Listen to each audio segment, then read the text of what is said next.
yang sudah tercatat kemarin 2 ton 70. Jadinya pasti buahnya akan berwarna putih, menggaris, dan kemudian seperti buahnya terbakar. Minimal ya setiap 1 kali pemupukan, 1 kali magnesium. Masalah hama, jamur semua masih bisa kita atasi setelah panen.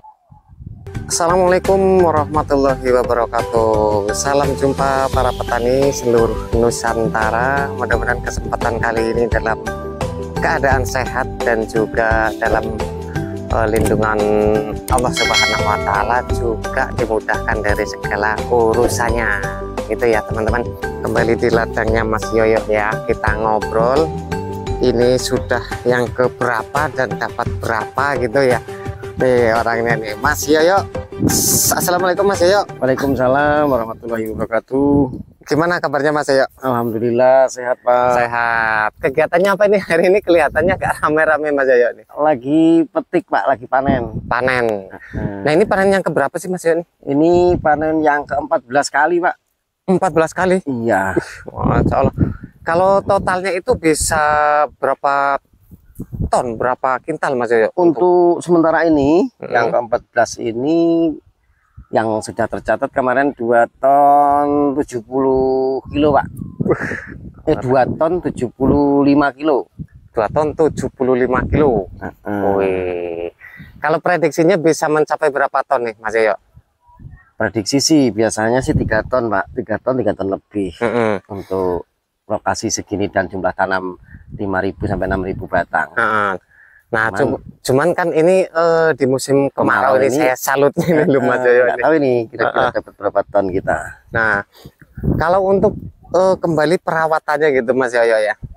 Di musim kemarau itu yang perlu gitu, perlu intensif, perlu kita waspadai gitu apa di musim kemarau Mas Yoyo? Yang pertama penyiraman Pak, tetap. Jangan sampai telat air. Terus yang kedua pemberian magnesium sulfat Pak. Karena magnesium sulfat untuk pencegahan panas ekstrim Pak. Ketika nanti kita beri pupuk, apalagi nitrogennya terlalu tinggi, biasanya kan untuk perkembangan jaringan tanaman cepat membesar ya, buah juga cepat membesar. Nanti kalau kekurangan magnesium sulfat biasanya dia ada warna putih, garis putih pada buah. Nah seperti buah ini ya, yang hijau. Yang muda begini biasanya dia ada garis putih dan daunnya seperti buahnya seperti terbakar nantinya. Seperti terbakar, warnanya putih dulu, kemudian dia seperti terbakar karena panas ekstrim. Ketika diberi pupuk, nah dia berkembang untuk ini membesar, pori-pori buah, pori-pori daun. Ketika itu untuk panas ekstrim dia nggak tahan gitu Pak, kalau magnesium sulfatnya tidak diaplikasikan. Gitu. Minimal ya setiap 1 kali pemupukan, 1 kali magnesium gitu Pak, harus kita jaga. Dan jangan lupa kalsium juga itu Pak. Gitu. Nah Mas Yoyo, kalau untuk pemanenan yang ke-14 kali gitu, itu masih dilakukan perawatan ataupun apa yang harus dilakukan Mas Yoyo? Masih Pak, karena panasnya masih ekstrim. Cuman kemarin sudah kita aplikasikan pupuk, kemudian kita tambahkan magnesium sulfat untuk pencegahan busuk pada kulit buahnya dan seperti terbakar gitu Pak. Itu kalau nutrisinya dikurangin itu nggak menghambat dari pertumbuhan ataupun mungkin dari bobot buahnya itu sendiri Mas Yoyo? Ya pasti terhambat Pak, pasti terhambat. Cuman untuk antisipasi emang sengaja kita hambat karena cuacanya tidak memungkinkan. Lebih baik terhambat daripada kita pacu pembuahan kemudian buahnya busuk, kan malah sia-sia Pak. Jadi kita hambat, kita sedikit terlambat untuk panen. Kita mundurin lagi. Aturan ini sekarang ini buahnya udah besar-besar ini sebenarnya. Langsung nyambung gitu loh Pak. Jadi ketika buah panen merah habis, langsung buah yang selanjutnya langsung menyusul. Tapi kemarin sempat kita hambat dulu karena ekstrim cuacanya, panasnya luar biasa. Jadi kita hambat untuk pemberian nutrisi dulu. Oh maksudnya gitu, ini kalau misalnya bisa normal stabil gitu, ini udah ada bunga gitu Mas Yoyo? Udah Pak. Udah berbunga nanti untuk mengganti buah yang sekarang ini dipanen gitu. Iya, menyambung biasanya terus, nggak ada berhentinya, setiap hari petik. Gitu. Ini pemetikan dilakukan berapa hari sekali nih Mas? Wah kalau ini tiap hari Pak, karena nggak beres terus. Nggak beres terus. Jadi orangnya juga kurang banyak sih, paling 10 orang. Jadi mulai dari bawah paling beres separuh, besok terusin lagi dari sana ke sini lagi, di sini udah merah lagi. Hampir cuman selang 1 hari lah paling, Pak. Gitu. Nah, jadi itu ya dari pokok permasalahan tanam cabai di musim kemarau itu. Cuman kendalanya itu apalagi Mas Yoyo? Dari segi perawatan, pengobatan, apa dari segi harga ini Mas Yoyo nih? Kalau sekarang sih dari segi harga, Pak. Dari segi harga. Kalau perawatan kutu-kutuan masih bisa kita atasi.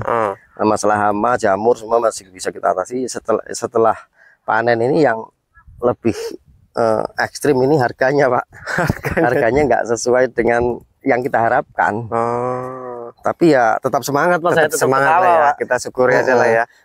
Biarin harga murah juga, saya kan dapatnya 3 ton, Pak. 3 ton kalau kali harga yang murah tadi ya cukup banyak juga. Yang jelas cukup buat bayar orang yang mati itu, Pak. Saya udah seneng. Cukup ada lebihnya gitu. Kalau saya mah nanti nomor 2 lah kebagiannya, Pak. Yang jelas yang kerja kebayar, untuk pupuk bisa kebayar, semuanya bisa. Itu yang penting tanamnya udah sukses lah. Harus bisa bersifat seperti lilin, Pak. Nah, benar. Rela dirinya hancur untuk menerangi orang lain gitu, Pak. Keren. Nah, kalau untuk penyiraman berapa kan ya setiap hari masih dilakukan, Mas ya? Nah, kalau penyiraman wajib, Pak, harus. Walaupun nanti untuk nutrisi kita hambat, untuk penyiraman nggak boleh kering tanah. Jadi dia bertahan itu dengan air dan sisa-sisa nutrisi yang masih ada. Jangan sampai nanti airnya juga kita kurangi, nggak boleh.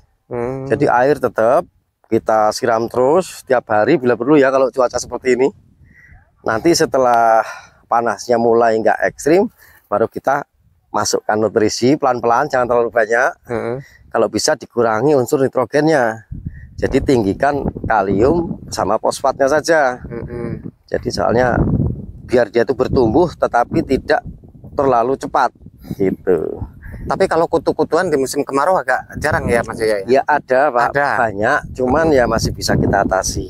Gitu. Menggunakan apa, Mas Yoyo, kalau mengendalikan kutu-kutuan gitu? Kalau kutu kebul kita pakai Agus, Inveris. Kalau trip kita pakai Endur. Itu jurus terakhir saya ya, pakai Endur. Karena dia 1 obat 2 fungsi, ulat sama trip gitu. Ya cuman itu aja sih, Pak. Paling Ambition buat sebagai zat aktivator untuk anti stres untuk tanaman. Biasanya kan kalau cuacanya nggak stabil, biasanya tanaman juga stres, Pak. Makanya kita kasih asam amino gitu, Pak. Ini untuk buah trip kedua ini nanti di perkiraan ini, Mas Yoyo, masih di musim panas ini apa udah memasuki musim penghujan ya? Udah musim penghujan kayaknya, Pak, untuk buah yang kedua nanti. Buah kedua ini ya. Nah, sekarang kan sudah bulan 11-an ya, memasuki bulan 11 nih. 11 itu sedang curah hujan sudah agak mulai tinggi sih untuk prediksi. Tapi kan kita nggak tahu, namanya yang ngatur kan yang di atas, Pak. Kita nggak bisa, kita cuma berusaha. Itu menurut prediksi perkiraan saja gitu. Ada antisipasi nggak, Mas Yoyo, memasuki dari musim panas gitu ke musim penghujan gitu? Ya paling kita siapnya ke fungisida, Pak, jamurnya ya. Biasanya kalau habis panas ekstrim terus langsung memasuki penghujan itu biasanya jamurnya yang luar biasa.